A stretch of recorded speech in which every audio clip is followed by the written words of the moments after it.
मेरे पास मेरा अपना घर भी नहीं है।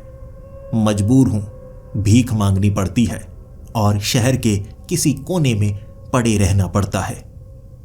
ये मेरी मजबूरी है, अपनी मर्जी से मैं ये नहीं कर रहा। मैं भी चाहता हूं मेरा भी एक बड़ा सा घर हो, एक अच्छी नौकरी हो, मैं इज्जत से जिंदगी गुजार सकूं।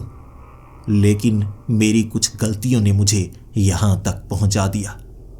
पहले कभी मेरे पास घर हुआ करता था, एक अच्छी नौकरी हुआ करती थी, लोगों पर बहुत ज़्यादा भरोसा किया करता था मैंने अपने दोस्त को कुछ उधार दिया था, उसने वो उधार लौटाया नहीं बल्कि मुझ पर चोरी का इल्ज़ाम लगा दिया।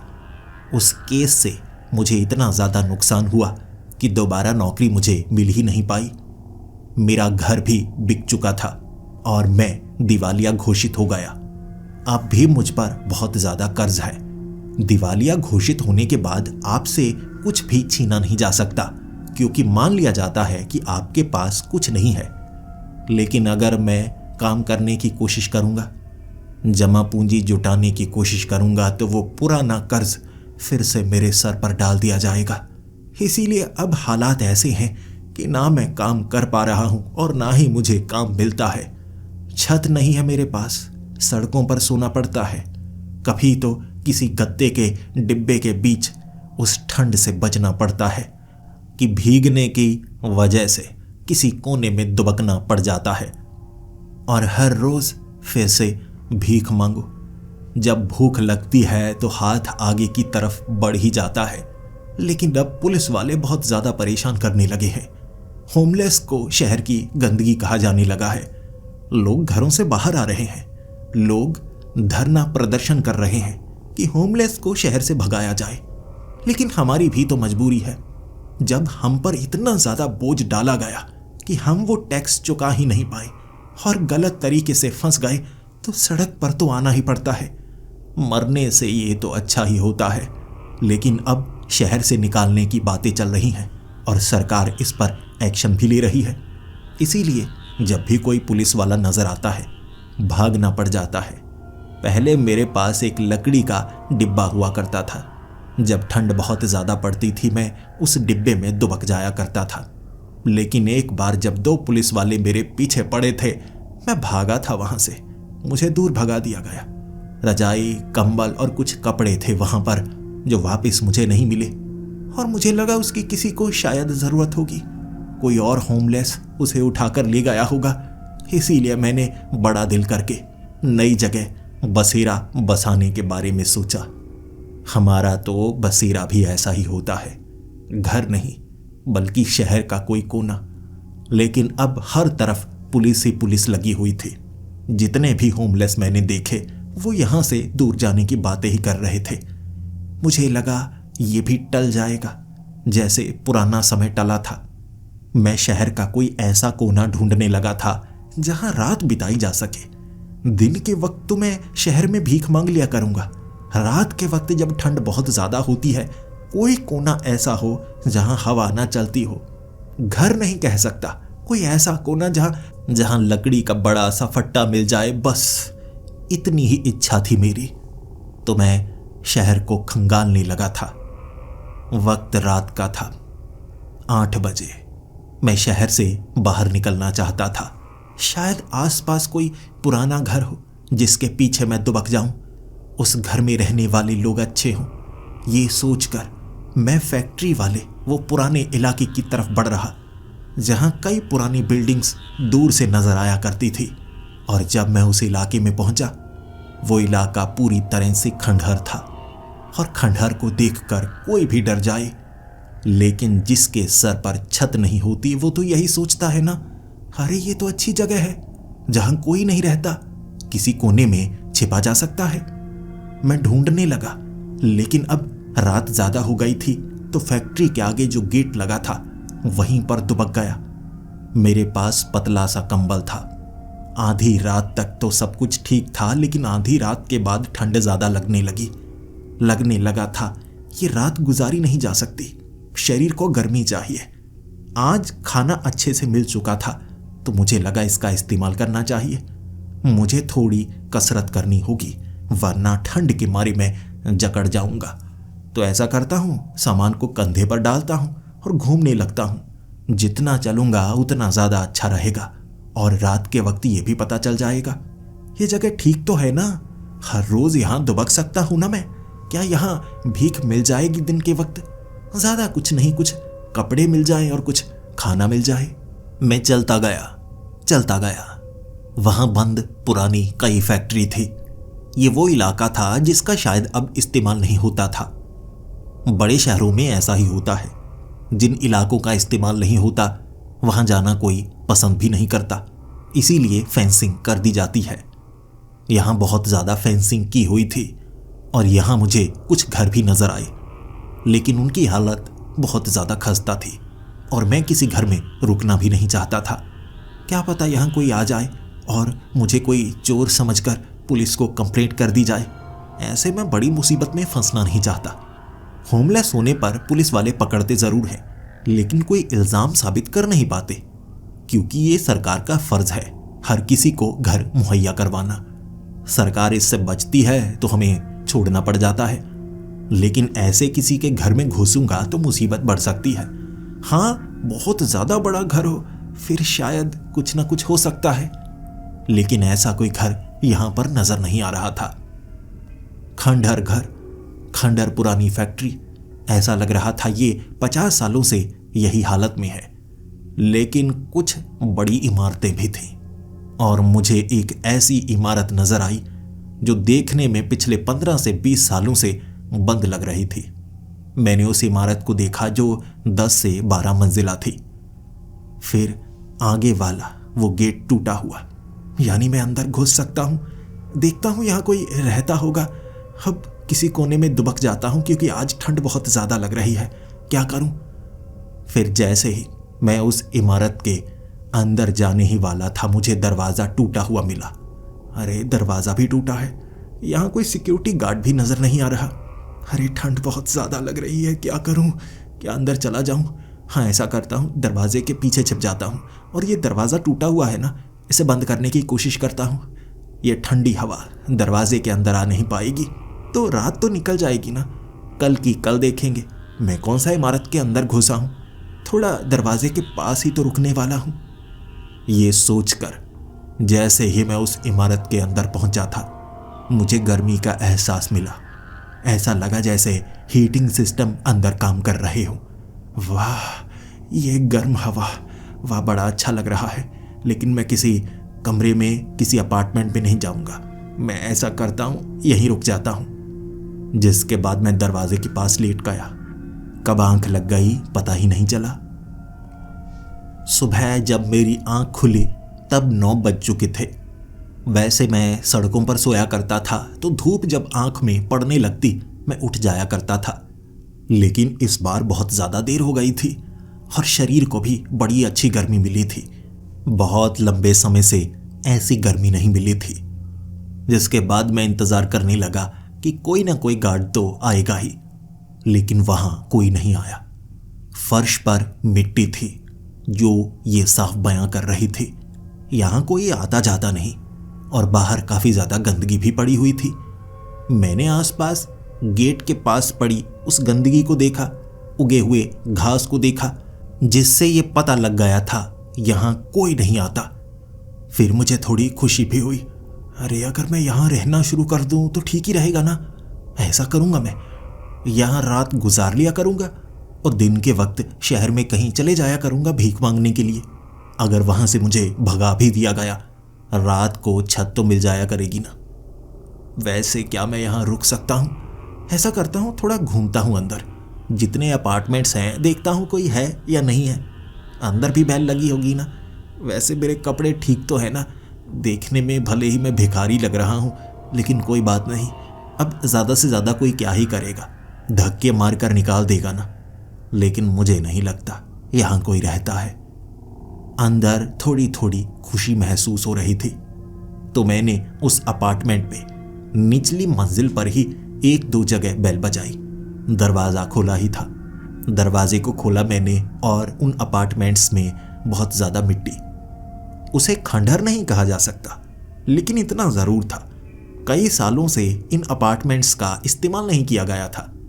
दूसरी मंजिल पर भी कुछ ऐसा ही था, लेकिन मुझे एक अपार्टमेंट ऐसा मिला जो बड़ा अच्छा, बड़ा साफ, हल्की फुल्की मिट्टी थी। मुझे लगा ये रहने लायक है, अरे यहाँ रहा जा सकता है। और सबसे अच्छी बात, वहां पर बेड लगा हुआ, गद्दा लगा हुआ और कुछ फटे पुराने कपड़े भी थे। वो गर्म कपड़े, उनमें छेद हुए थे, तो शायद उसका मैं इस्तेमाल कर सकता हूं। ये सोचकर मैंने वो कपड़े पहने। सामने आईने पर धूल जमी थी। मैंने धूल को साफ किया और फिर बहुत लंबे समय बाद अपना चेहरा देखा था। दाढ़ी आई हुई है, बाल काफी ज्यादा बढ़ चुके हैं, चेहरा उखड़ा उखड़ा सा है, होंठ फटे हैं और शरीर भी काफी ज्यादा गंदा है। लंबे समय से मैं नहाया नहीं हूं, लेकिन इस बिल्डिंग के अंदर गर्मी है, हीटिंग सिस्टम काम कर रहा है। अगर ये इमारत का कोई इस्तेमाल नहीं करता तो हीटिंग सिस्टम अब भी काम कैसे कर रहे हैं? बिजली क्यों छोड़ी जा रही है? बिजली का बिल कौन चुकाता होगा? ऐसे कई सवाल मेरे मन में उठ रहे थे, लेकिन मैं जवाब पाना नहीं चाहता था। आज अच्छा महसूस करना चाहता था। मैंने बाथरूम चेक किया तो वो सही सलामत था, जिसके बाद मैं नहाया और बहुत समय बाद नहाया था तो बहुत अच्छा लगा। वहां तो कैंची भी पड़ी थी, रेजर भी पड़ा था। मैंने अपने बाल काटे, अपनी दाढ़ी काटी और आईने के सामने खड़ा हो गया, साफ सुथरा। मुझे वो पुराने दिन याद आ गए जब अपने घर में रहा करता था, अच्छा महसूस किया करता था। अब मैंने ठान लिया ये अच्छी जगह है ना, सब कुछ पुराना है लेकिन इस्तेमाल करने लायक है। कोई नहीं है यहाँ, अगर कोई मिला मुझे तभी मैं ये जगह छोड़ दूंगा, लेकिन तब तक यहाँ रहता रहूंगा। अब दिन हो चुका है, मैं साफ हो चुका हूँ, तो ऐसा करता हूँ बाहर निकलता हूँ, देखता हूँ कुछ खाने को मिल जाए। लेकिन यहाँ किचन भी तो है, देखूं किचन में कुछ पुराना पड़ा है, लेकिन इतने समय से कुछ बचा तो होगा नहीं, फिर भी देखा तो जा ही सकता है ना। जिसके बाद मैं किचन में गया। वहां जितना भी सामान पड़ा था सभी फ्रोजन पड़ा, यानी जो लंबे समय तक खराब नहीं होता। अरे इतना खाना, कमाल हो गया। उस पर धूल जमी थी जो लगभग 1 साल पुरानी तो लग रही। 1 साल से यहां पर कोई नहीं आया, लेकिन खाना खाने लायक है। ये खाना 10-10, 20-20 साल तक खराब नहीं होता। गैस भी काम कर रही, क्योंकि वो इंडक्शन चूल्हा था जो कि बिजली से चल रहा।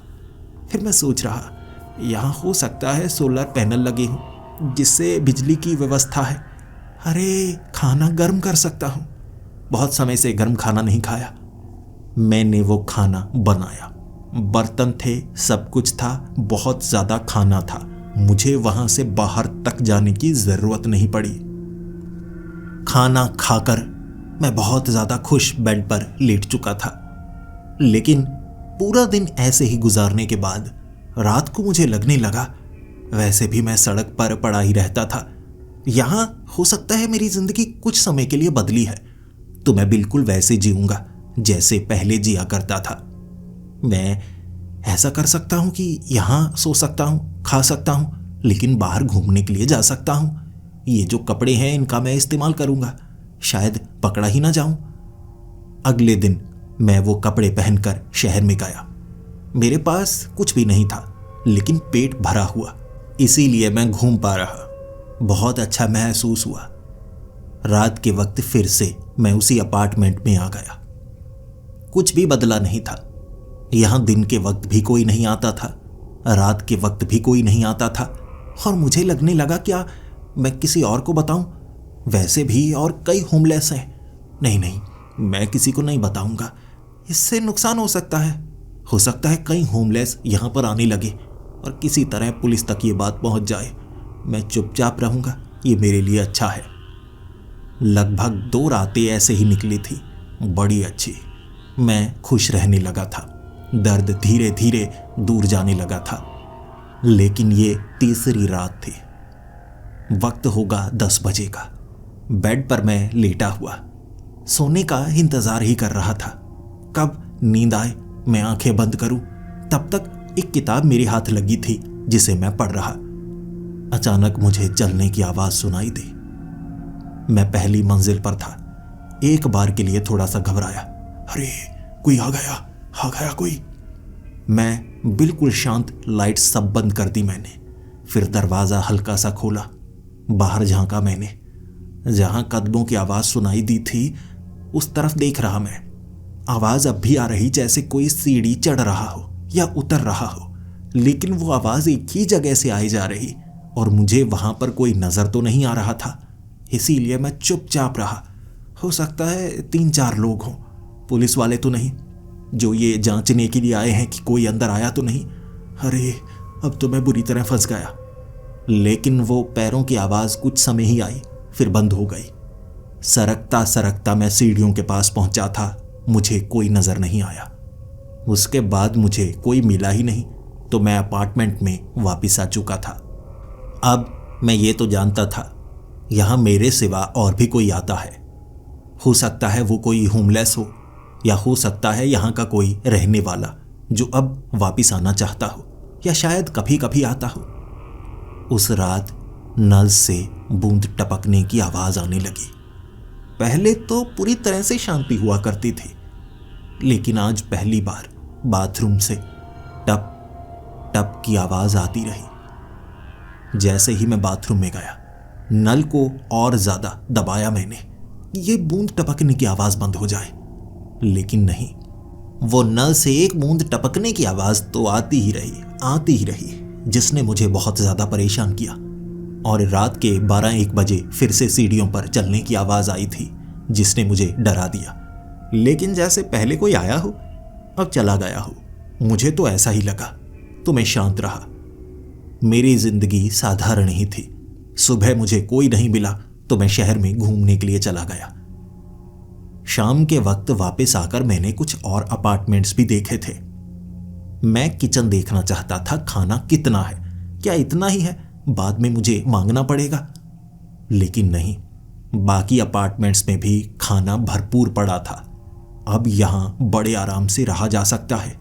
और जब मुझे एक स्टोर रूम मिला, शायद ये पेंट्री थी, जहां इतना खाना ठूंसा गया कि मैं लगभग 1 साल तक इस अपार्टमेंट के अंदर ही रह सकता था। बाहर जाने की जरूरत तक नहीं थी। वो रात फिर से ऐसी ही निकली। नल के टपकने की आवाज़, किसी के चलने की आवाज़, जैसे कोई आता हो और मैं आवाज़ बिल्कुल नहीं करता। और नल के वो टपकने की आवाज़ मैंने नीचे एक मग में पानी रख के बंद कर दी। लेकिन फिर भी कुछ आवाज़ आती रही और फिर दूसरे नल से भी आवाज़ आने लगी, जो कि बाथटब में बूंद टपका रहा था। मैं परेशान हो गया। और जब सुबह मैंने खिड़की से बाहर झांका था, मैं तो सूरज को देखना चाहता था, लेकिन मुझे पुलिस वाले नजर आए। सड़क के दूसरी तरफ हाथ में टॉर्च पकड़ी थी, जैसे रात के यहीं पर हूं। और दूर मुझे पुलिस की एक गाड़ी भी नजर आई। वो हो सकता है किसी चोर को ढूंढ रहे हों, मुझे तो ढूंढने के लिए नहीं आए होंगे। अगर ऐसा होता तो सीधा अंदर आते, मुझे पकड़ लेते। वो किसी और को ढूंढ रहे हैं और शायद मुझे शांत रहना चाहिए। मैं बाहर नहीं निकलूंगा। अगर इस अपार्टमेंट से बाहर निकलते उन्होंने मुझे देख लिया, वो सवाल पूछेंगे, मेरे बारे में जानना चाहेंगे। और जब मेरे बारे में पता लग जाएगा कि मैं एक दिवालिया होमलेस हूं, फिर वो सवाल पूछेंगे, तुम यहां क्या कर रहे हो। सारा का सारा राज खुल जाएगा। इसीलिए दुबके रहो यहीं पर। पूरा दिन पुलिस वाले मुझे सड़क के दूसरी तरफ घूमते फिरते नजर आते रहे, तो मैं अब इस बिल्डिंग से बाहर नहीं जा सकता था। तो मैं शांत रहा। और दिन के वक्त खाना था, काफी किताबें थी, तो मैं बोर भी होने वाला नहीं था। और दूसरे अपार्टमेंट में मुझे एक CD प्लेयर भी मिला और वहां तो काफी ज्यादा फिल्में थी। मैं उन्हें उठा कर ले आया। अब तो पूरा दिन इतनी आसानी से निकला, मैं बता नहीं सकता। बहुत समय से फिल्म नहीं देखी थी। जब मैं उस पुरानी फ्रैंकनस्टीन की फिल्म को देख रहा, आंखें भर आई थी। मुझे ऐसा लगा जैसे ये कहानी सुनने के बाद कुछ अच्छा महसूस हुआ हो। वक्त रात का हो चुका था, लेकिन मुझे नींद नहीं आई थी। फिर मैंने सोचा, अब ऐसा करता हूँ ना, अपार्टमेंट में कोई आता जाता तो है नहीं। अगर आता तो दिन के वक्त आता ना। मैं थोड़ा घूमता हूँ, थोड़ा देखता हूँ, पता तो लगे आखिर बाकी अपार्टमेंट्स में क्या क्या चीजें हैं? लोग इन अपार्टमेंट्स को छोड़कर क्यों गए हैं? मैंने आसपास देखा। मैं तीसरी मंजिल पर भी गया था। उन अपार्टमेंट्स में भी काफी ज्यादा मिट्टी थी, लेकिन एक अपार्टमेंट की एक कमरे की दीवार पर मुझे कुछ बेहद अजीब मिला। किसी ने वहां तारीख लिखी हुई थी, नंबर लिखे हुए और उन्हें काटा था, जैसे कोई यहां पर रहा हो और लंबे समय तक रहा हो। नंबर उसने काटे हुए जितने दिन बिताए, ज्यादा दिन थे, और नीचे किसी बच्चे ने अजीब से चित्र बनाए हुए थे। वो कमरा इन चीजों से भरा पड़ा था, और एक बार तो मुझे ऐसा भी लगा, ये तो ऐसा लगता है ना, ये सामान किसी साधारण इंसान का नहीं है, ये कोई जादूगर लगता है। अरे ऐसी घटिया गुड़िया कौन रखता है? ऐसी डरावनी गुड़िया से बच्चे नहीं खेलते, इन्हें जादू टोने के लिए इस्तेमाल किया जाता है। वहां ऐसा सामान था तो मैं उस अपार्टमेंट से बहुत जल्दी निकला, कहीं मेरे ऊपर कोई जादू टोना ही ना हो जाए। जब मैं दूसरे अपार्टमेंट में पहुंचा, वहां कुछ बिल्कुल अलग था।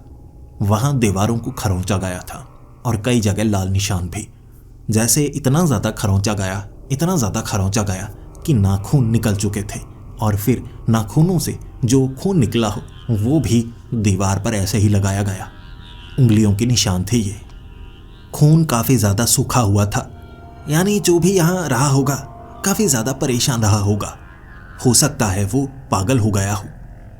ऐसे कई अपार्टमेंट्स मैंने देखे, कुछ मुझे साधारण लगे, कुछ बेहद अजीब लगे, लेकिन मैं थर्ड फ्लोर से ज्यादा ऊपर गया ही नहीं। सीढ़ियों को देखा मैंने, वहां ताजी मिट्टी भी थी, जैसे कोई आता जाता हो, और ये मेरे जूतों के निशान नहीं थे।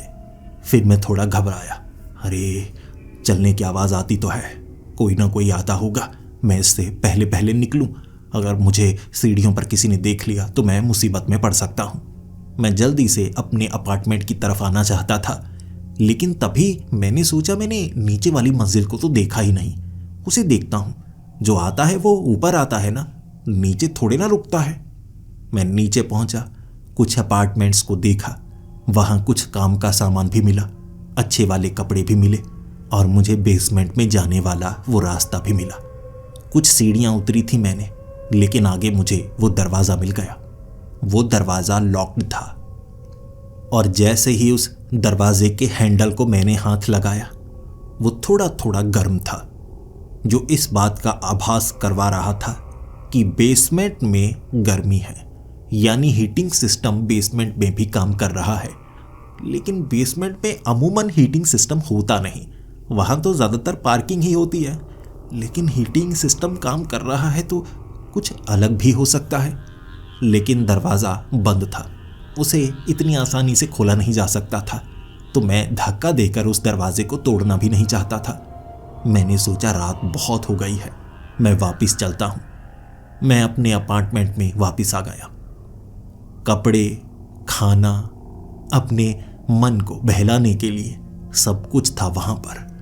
अब बिल्कुल ऐसा एहसास हुआ करता जैसे मैं यहीं का रहने वाला हूं।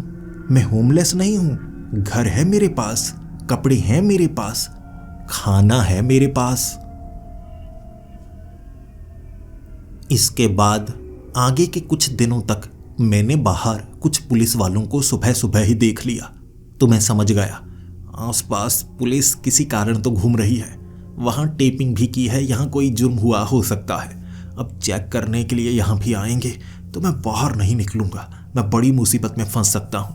अंदर कोई आया ही नहीं, तो लगता है अंदर रहूंगा तो सुरक्षित रहूंगा, कई दिन यहां बिता सकता हूं। वैसे भी गर्मी है, बाहर ठंड ज्यादा है, कुछ दिन और यहीं पर बिताता हूं। ये सोचकर मैं अब उस अपार्टमेंट से बाहर जाना ही नहीं चाहता था। मैं अंदर ही था, लेकिन अब आसपास कुछ अपार्टमेंट्स को खंगालना भी चाहता था। ये दोपहर का वक्त था। लाइट अचानक ही कम हो गई, जैसे कि लाइटिंग सिस्टम खराब हो गया हो। तो मुझे बेसमेंट में जाना था, क्योंकि सारे सर्किट्स बेसमेंट से जुड़े होते हैं। अब क्या करूं, क्या मुझे वहां जाना चाहिए? तो मैंने सोचा कुछ समय इंतजार करता हूं, अगर सब कुछ अपने आप ठीक होता है तो इतने सालों से ये सब काम कर रहा है तो अचानक तो खराब हुआ हो नहीं सकता। अपने आप शायद ये ठीक हो जाए। तो मैं उस अंधेरे में एक अपार्टमेंट के अंदर था, ढूंढ रहा था। खिड़की से जितनी रोशनी आ रही उससे अंदर नजर भी आ रहा। अचानक मेरे कान में एक फुसफुसाहट की आवाज आई थी। वो तुम्हें देख सकते हैं। जब ये आवाज मेरे कान में आई मैं घबरा गया। कौन है? कौन है? कौन है? उस समय उस कमरे में कोई मौजूद नहीं था, मेरे सिवा कोई मौजूद नहीं। तो मुझे ये किसने कहा?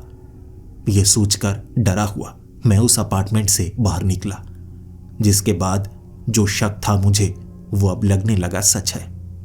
रात को चलने की आवाजें आती हैं, सीढ़ी पर नजर कोई नहीं आता। आसपास जादू टोने वाली चीजें पड़ी हैं। कई कमरों में ऐसा ही है और ऐसा लगता है जैसे लोग यहां काफी ज्यादा परेशान रहे हों। लिखते थे दीवारों पर ज्यादातर लोग। सिर्फ मेरे वाला अपार्टमेंट ही मुझे ठीक लग रहा है। ये बिल्डिंग या ये अपार्टमेंट्स भूतिया तो नहीं। यही कारण था कि मैं थोड़ा सा डरा। मैं भूत प्रेतों से बचपन से ही काफी ज्यादा डरा करता था। सामना तो कभी नहीं हुआ था, लेकिन मैं सोचा करता था ये शैतानी ताकत कभी कभी आपको मार भी सकती है, जैसा फिल्मों में दिखाया जाता है। तो अगली सुबह सबसे पहले मैं बाहर निकला था, बचते बचाते पुलिस वालों से। मैं पीछे वाली गली में घुस चुका था। वहां पुलिस वाले नहीं थे और वो इलाके में छोटी छोटी गलियों से निकलकर शहर के मेन बाजार तक पहुंचा मैं। तब जाकर मुझे एहसास हुआ, अरे बड़ी मुश्किल से बचा हूं। ये आने जाने में बहुत परेशानी हो सकती है, मैं गिर भी सकता था। लेकिन मैं पूरा दिन घूमता रहा, ये ढूंढता रहा कि मैं एक होमलेस हूं तो कहां रुक सकता हूं। मैंने शहर में और भी कई होमलेस देखे, उनकी हालत बहुत बदतर थी। और जब एक जगह एक होमलेस को मैं वो डिब्बी देना चाहता था खाने वाली, वो मुझे जिस तरह से देख रही थी, वो कह रही कुछ और भी दे दो, कुछ कपड़े दे दो, ऐसे कुछ आप दे सकते हैं। उसने मुझे सर कहा था। वैसे हम होमलेस एक दूसरे से बात तो करते हैं, लेकिन एक दूसरे को पहचान भी लेते हैं। वो मुझे पहचान ही नहीं पाई। बाल अच्छे से कटे थे मेरे, दाढ़ी भी साफ थी, शरीर भी साफ था क्योंकि मैं नहाया था, कपड़े भी अच्छे थे। कोई कह ही नहीं सकता था कि मैं होमलेस हूं। पुलिस वाले तक मेरे करीब से गुजर रहे और मुस्कुरा कर जाते। वैसे तो कोई होमलेस से अच्छे से बात तक नहीं करता। मुझे लगा मेरी जिंदगी वो अपार्टमेंट के कारण बदली है। अगर मैं भूतिया समझकर उसे छोड़ देता हूं तो फिर से मैं सड़क पर आ जाऊंगा और इन जैसी हालत हो जाएगी मेरी। तो शाम के वक्त मैंने ठान लिया, पूरा दिन भटका हूं, कोई जगह नहीं मिलने वाली, मैं कोई घर ढूंढ नहीं सकता। मुझे वहां वापस जाना चाहिए क्योंकि मैं तो खाना तक ढूंढ नहीं पाया। भूखा मर जाऊंगा मैं, मुझे वापस जाना चाहिए। और रात के अंधेरे में पीछे वाली गलियों से निकलता हुआ वापस उसी बिल्डिंग में पहुंच गया था। भूख लगी थी मुझे बहुत ज़्यादा। सबसे पहले खाना खाया मैंने, जिसके बाद बेड पर लेट गया। आराम किया मैंने। अरे ये गद्दे कितने नरम हैं, इन्हें छोड़कर कहाँ जाऊंगा। और फिर वो टप टप की आवाज़ जो अपने आप शुरू हो जाती और सिर्फ रात को आती। वो नल से पानी टपकने की आवाज़ रात को आती है। ये घटना भी कुछ अजीब नहीं लगती। एक तरफ कुछ रख भी दो तो दूसरा नल टपकने लगता है, जैसे डराने की कोशिश। और सीढ़ियों पर चलने की आवाज़। मैं भागकर सीढ़ियों के पास खड़ा हो गया था। वो सिर्फ आवाज़ थी, नज़र तो कोई नहीं आया। यहां भूतिया घटनाएं होती हैं और मैं इस बिल्डिंग को छोड़ भी नहीं सकता। मुझे इसी के साथ रहना होगा। जैसे सड़क पर मुसीबत होती है ना, घर में भी मुसीबत है। मुझे इससे लड़ना होगा, मुझे इससे जीतना होगा। कुछ रातें ऐसी बीत चुकी थी, मुझे बिल्डिंग से बाहर जाने की जरूरत पड़ती ही नहीं थी। मैं यहीं घूम सकता था, हर चीज थी यहां पर। फिल्म देखना चाहो वो देख सकते हैं। किसी अपार्टमेंट में मुझे न्यूज़ चैनल देखने को मिल जाते थे। टीवी तो हर अपार्टमेंट में लगा ही हुआ था। अब और क्या चाहिए था मुझे। लेकिन रात के वक्त थोड़ा डर लगता। अब ऊपर से चलने की आवाज़ें आती, जब मैं दिन के वक्त उस अपार्टमेंट में गया था तो वहां नीचे मिट्टी बिछी हुई थी। वहां पैरों के निशान थे ही नहीं। मेरे नए पैरों के निशान बने थे, यानी वहां कोई नहीं है। लेकिन नीचे जहां मैं जिस कमरे में था वहां मुझे चलने की आवाज़ें क्यों सुनाई देती थी। मैं अब मान चुका था यह जगह भूतिया है और मुझे इसके साथ रहना सीखना होगा, तो मैं ऐसे ही रहने लगा। लेकिन रात के 12 बजे कुछ तो ऐसा था, हर लाइट फ्लक्चुएट करने लगती। चलने की आवाज़ थोड़ी भारी थी। दरवाजे के आसपास कोई चलता और ये कोई इंसान नहीं था, इतना तो साफ हो चुका था। जब वो चलता था लाइट फ्लक्चुएट करती और मैं डर जाता, घबरा जाता, लेकिन नुकसान नहीं हो रहा था, बस थोड़ा सा डर लगता। आप अगर मान चुके हैं कुछ भूतिया है बाहर, तो बाहर निकलना ही क्यों? अब तक नुकसान नहीं हुआ तो बाद में भी नुकसान नहीं होगा। और एक रात मैंने हिम्मत कर भी ली, जो चीज़ बाहर थी एक बार झांकूं तो सही। दरवाज़ा खोला मैंने, फिर मैंने देखा कोई नहीं था। चलने की आवाज़ तब भी आ रही थी, थप थप, और मिट्टी पर पैरों के निशान बन रहे, अचानक गायब हो रहे। मिट्टी अपने आप सपाट हो जाती, पैरों के निशान छिपाए जा रहे थे, लेकिन मेरे पैरों के निशान वहीं पर मौजूद थे। भूत प्रेत तो हैं, लेकिन डरने की कोई बात नहीं। मैं इन्हीं के साथ रहना सीख चुका था। 1 महीना ऐसे ही बीत चुका और अब मैं थोड़ा थोड़ा बोर होने लगा। ये इंसानों की फितरत है, जब सब कुछ ठीक होता है तो हमारा मन मचलने लगता है कुछ नया करने के लिए।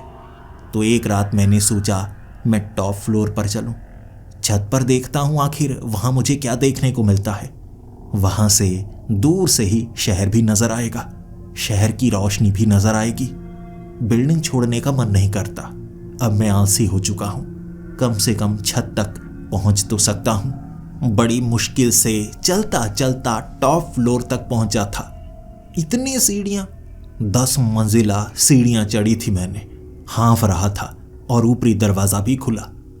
लेकिन जब मैं छत पर पहुंचा एक बार के लिए डर गया था।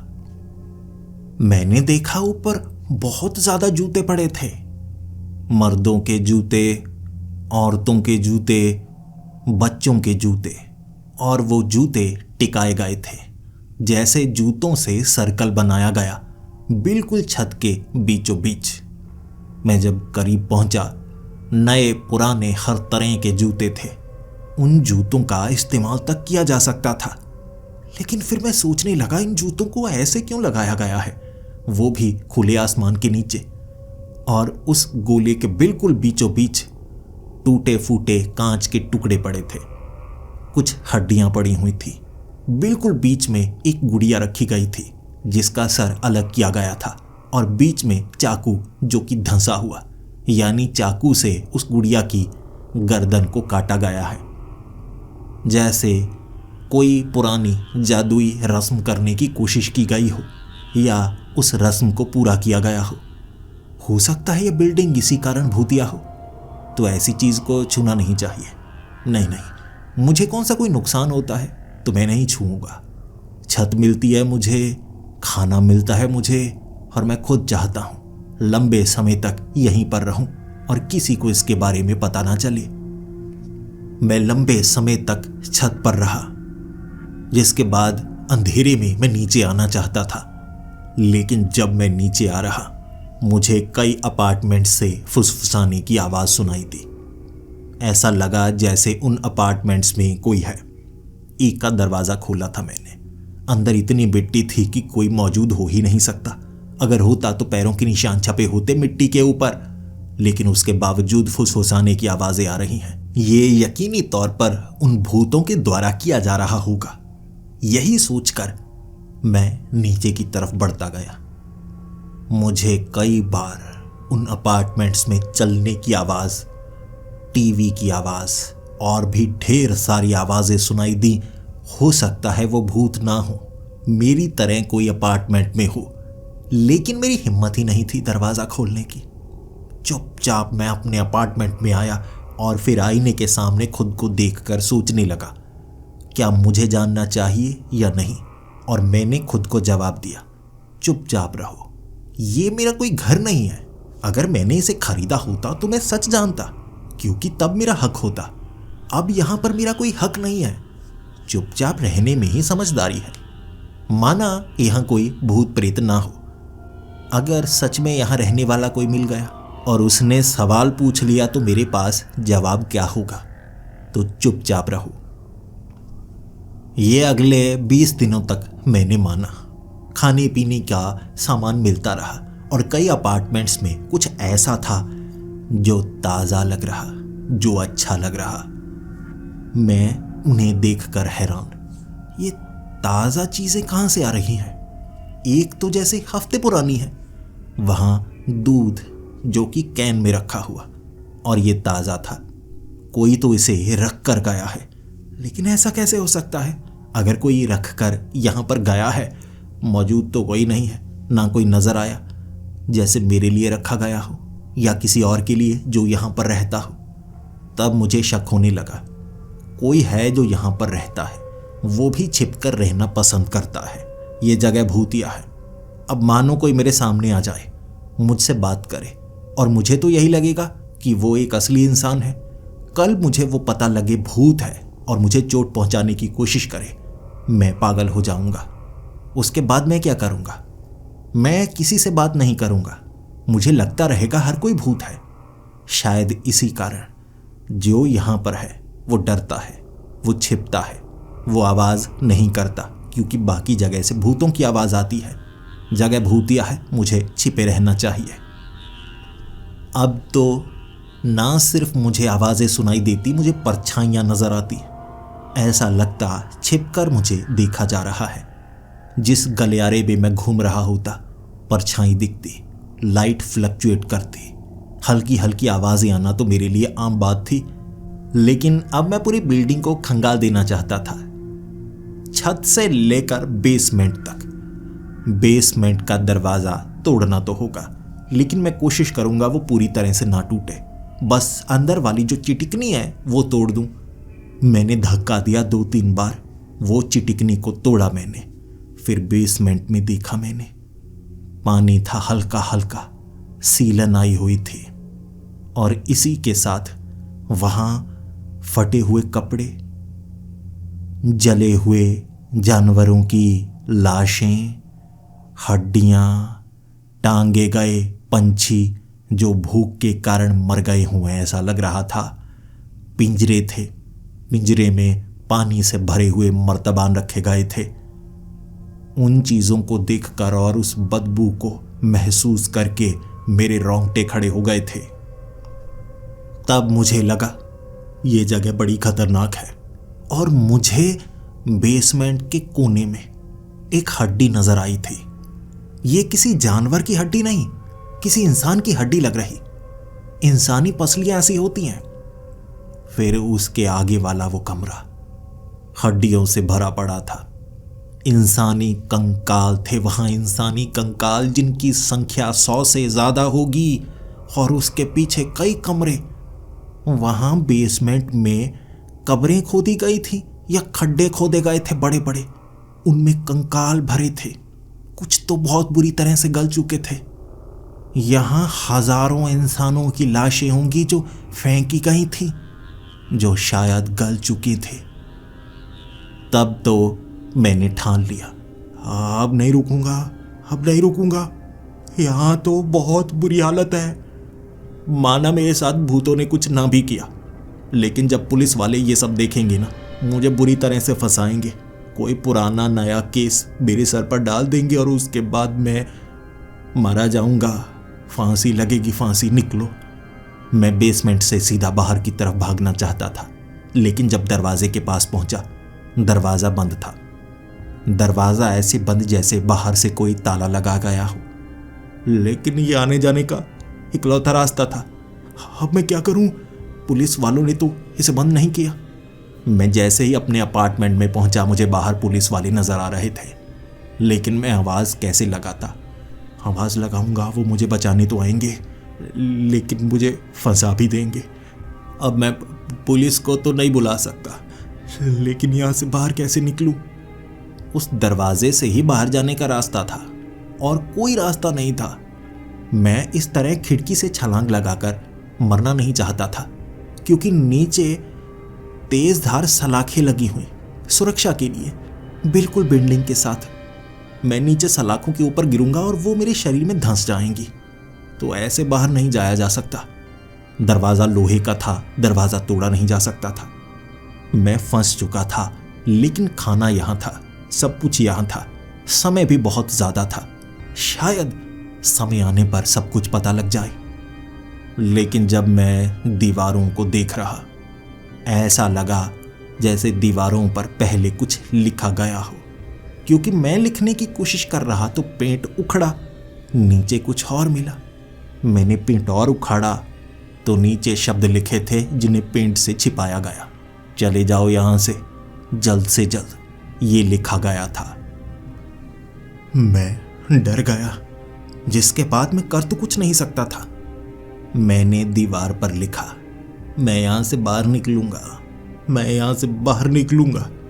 मैंने आज की तारीख लिखी थी, लेकिन पेंट उखड़ा और नीचे शब्द था, तुमने बहुत देर कर दी। ऐसा लग रहा था जैसे मुझसे कोई बात कर रहा है। पेट उखड़ता, लेकिन नीचे जो पहले से लिखा होता वो उभरने लगता। ये ऐसा था जैसे किसी भूत के साथ मैं बात कर रहा हूं। तो मैंने ये शब्द लिखे, क्या मैं तुमसे बात कर सकता हूं? अपने आप पेंट उखड़ा और नीचे से शब्द उभरे, हाँ, तुम मुझसे दीवार के जरिए बात कर सकते हो, यही इकलौता रास्ता है। मैं स्तब्ध रह गया था। मैं एक भूत से बात कर रहा हूं, जिसे मैं देख तक नहीं सकता। ये हैरानी वाली बात थी। लेकिन अगर आप भूत से कुछ जान पाए तो बेहतर ही होगा। ये जगह क्या है? दरवाजा क्या अपने आप बंद हुआ है?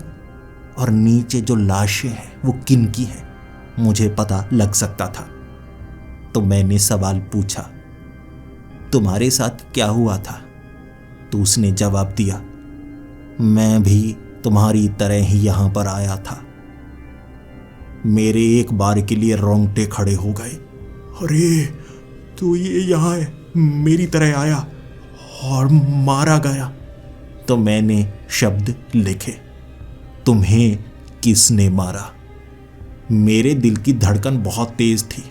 मैं जवाब सुनना चाहता था, बस इस चीज का डर था कोई शैतान का नाम ना पता लगे कि शैतान मारता है या कुछ और जो भयानक है। और जो शब्द दीवार पर उभरे थे उनकी तो उम्मीद ही नहीं थी। दीवार पर शब्द उभरे, मैं मरा नहीं हूं, मैं जिंदा हूं। मैं हैरान परेशान, और फिर मैंने लिखा, फिर तुम नजर क्यों नहीं आ रहे? तुम भूत हो, तुम्हें अब तक एहसास नहीं हुआ। और फिर शब्द उभरे, मैं जिंदा हूं, तुम भी जिंदा हो, और जो जिंदा हैं वो इस तरह से लिख सकते हैं। जो मर चुके हैं वो तो जा चुके हैं, वो एहसास नहीं करवा सकते। मैं परेशान, हैरान, मैं कुछ समझ नहीं पा रहा था। मैंने लिखा, ये जगह भूतिया है ना? और तब शब्द उभरे, नहीं, ये जगह भूतिया नहीं है, कुछ और है। और तुम्हें जो लग रहा है वैसा नहीं है। तुम आवाजें सुनते होगे, वो आवाजें भूतों की नहीं है। तुम जिनका एहसास करते हो वो भी भूत नहीं है। जैसे मैं तुम्हारा एहसास कर सकता हूं, तुम बाकियों का एहसास कर सकते हो। दीवार के जरिए तुम बाकियों से बात कर सकते हो जो अभी जिंदा हैं। सच जानोगे तो और भी ज्यादा डरोगे। ये जगह क्या है सुन नहीं पाओगे। मैं घबरा गया था, लेकिन जवाब पाने का एक ही रास्ता था। तो मैंने पूछा, बताओ मुझे, सब बताओ यार, चल क्या रहा है, कौन हो तुम? उसने अपने बारे में बताया। वो भी एक होमलेस था, वो भी सड़कों पर ही सोया करता था। इस शहर में नई उम्मीद लेकर आया था। कर्ज कम था, उसे लगा कुछ रुपए किसी तरह से कमाकर वो इस सब जंजाल से बाहर निकल पाएगा। वो भी जब पुलिस की रेड सड़कों पर पड़ी भागा था, जैसे सबको खदेड़ा गया हो, इस तरफ भेजा गया हो। वो भी इस बिल्डिंग में आया था, उसे भी सब कुछ मिला, आरामदायक जिंदगी, लेकिन धीरे धीरे सब कुछ बद से बदतर होता चला गया। उसे लगा ये बिल्डिंग भूतिया है, लेकिन तो क्या, जिंदगी तो आसान है। लेकिन फिर धीरे धीरे वो समझ पाया यहां से बाहर निकला नहीं जा सकता। मिलता सब है, लेकिन ये एक कैद की तरह है, एक ऐसी कैद जहां से बाहर निकला नहीं जा सकता। यहां लोग जिंदा हैं, कैद हैं, कोई एक दूसरे से बात नहीं कर सकता, इस दीवार के जरिए ही की जा सकती है, कोई एक दूसरे को देख नहीं सकता। और इस बिल्डिंग को सरकारी तौर पर मान्यता दी गई है। होमलेस यानी कि सरकार का बोझ। सीधे तौर पर उन्हें मारा नहीं जा सकता, खदेड़ा नहीं जा सकता। लोग प्रदर्शन करने लगते हैं, लेकिन ऐसी इमारतों का निर्माण करना जहां ऐसी काली ताकत का इस्तेमाल करके उन्हें खींचा जाए, यहीं कैद कर लिया जाए और यहीं धीरे धीरे मौत के नजदीक ले जाया जाए। वो खाना भूख जरूर मिटाता है, लेकिन वो जहर हमें जल्दी ही मार देता है। सरकार ने ऐसी काली शक्तियों का इस्तेमाल करके इस बिल्डिंग का निर्माण किया है, इस इलाके का निर्माण किया है कि सच कोई और जान ही नहीं पाता।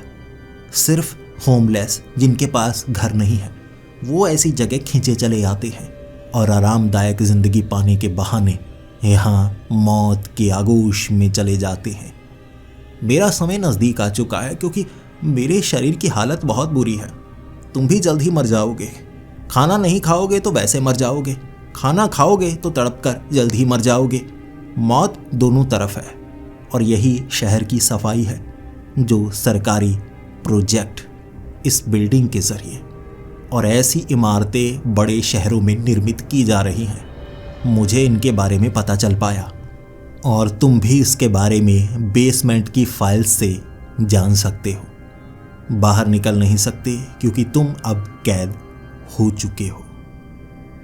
मैं स्तब्ध, हैरान और एक बार के लिए आंखों के सामने अंधेरा छा गया था। मैं शायद बेहोश हुआ, लेकिन जब उठा तब लगा था ये सपना टूट जाएगा, लेकिन नहीं, मैं कैदी था, यहां से बाहर निकल नहीं सकता था। आवाज किसी को सुनाई नहीं देती, पूरा का पूरा इलाका खंडहर था। पुलिस वाले घूमने के लिए आते, ये देखने के लिए कि होमलेस खदेड़े जा चुके हैं, इस तरफ भेजे जा चुके हैं या नहीं, और जो लोग फंसते हैं इमारत में उन्हें संदेश तक दिया नहीं जा सकता। हमारी आवाज बाहर किसी को सुनाई नहीं देती। ये इस इमारत का जादू है, कोई हमें देख नहीं पाता। इमारत खंडहर नजर आती है और हजारों लोग मेरी तरह मौत का इंतजार कर रहे हैं, जो सही समय पर आ ही जाएगी। आज भी रात के वक्त बाहर झांक रहा था मैं, और सामने मुझे वो औरत नजर आई थी, वही जो एक समय मुझसे मांग रही थी कुछ रास्ते में। उसे लगा था मैं होमलेस नहीं हूं। मुझे तभी समझ जाना चाहिए था, मुझे तभी भाग लेना चाहिए था, लेकिन मैं इस इमारत का हिस्सा बन गया। वो इस इमारत को इस तरह देखकर करीब आ रही थी। मैं आवाजें लगाता रहा, लेकिन उसे सुनाई नहीं दी। वो भी इस इमारत में आएगी, अंदर मिलेगा सब कुछ, लेकिन वो एक कैद होगी। भूख मिटेगी, प्यास मिटेगी, लेकिन अंत में मौत मिलेगी। धीरे धीरे तबीयत बिगड़ने लगी है, हालात बद से बदतर होने लगे हैं। मौत का इंतजार कर रहा हूं, लेकिन कर कुछ नहीं सकता।